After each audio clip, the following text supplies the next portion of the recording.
Boo! Excuse my voice. I caught a little something over the weekend that I'm almost done with. Kind of put my radiation recovery back a little, but moving on up. So what will only make you feel better? Breathing. I've touched on this before, but I finally created a breathing timer you can follow. This video has a little backstory and instruction. If you already know what you're doing, click here.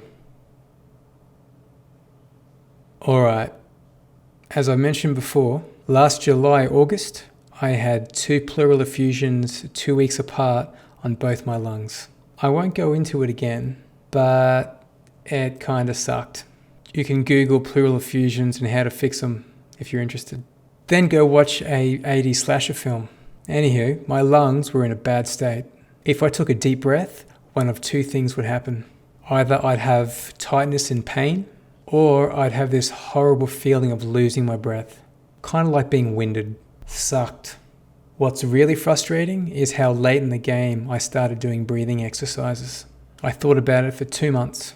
And suddenly, after I got into the swing of chemo, I started to become a little more proactive. I began with a technique called square breathing. Pulp Fiction. Not classified information. It has 4 stages of 4 seconds. Inhale, hold, exhale, hold again. All through the nose, keeping my mouth shut. I started off doing this for about 10 minutes. I figured any longer than that would bore me to tears, and I assumed my lungs would get tired. Turns out, boredom was not a thing. I was running home DIY projects through my head, painting ideas, camping setups, all the stuff I was going to tackle once I got well. So that was awesome. Turns out, I was inadvertently meditating. Julie tells me that true meditation is when you concentrate solely on the breath and switch off your mind. That might work for some people. I figured you might as well get some shit done. I've had multiple ideas that have come to fruition on the stuff I've come up with while breathing. What was even sweeter was that my lungs were getting progressively stronger as I breathed. Hey, double trouble. I was finally, after months, experiencing the sensation of a deep breath.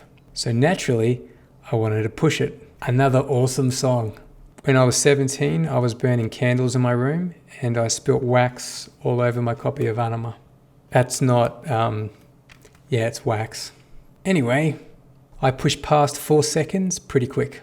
Right now, I'm up to 9 seconds inhale, 9 seconds hold, 10 seconds exhale, and 4 seconds hold again for 20 minutes. So that's what this timer progresses to. For a while, I was going straight to that timer increase. It took me a couple of minutes for my lungs to open up. Prior to that, I was gasping for air to make that extended time. So I created a timer that slowly builds to that extreme. So this is the breakdown. It has a 9-phase progression and then regression. It peaks at phase 7 and then scales back for the last 2 rounds. If you find the later rounds a challenge, that's by design. Over time, it will become easier. For all of you who are musically inclined, I recorded chords on the ukulele to serve as prompts for each transition. You may need, as I did, to use the visual aid at first, and then over time, audio should be enough. F chord for inhale, C to hold, G chord for exhale, and a D chord for the last hold. What I can't stress enough is this is a win-win exercise. You won't feel any worse, you'll only feel better after doing this. So go do what you do, and I'll do what I do. As always, for Julie.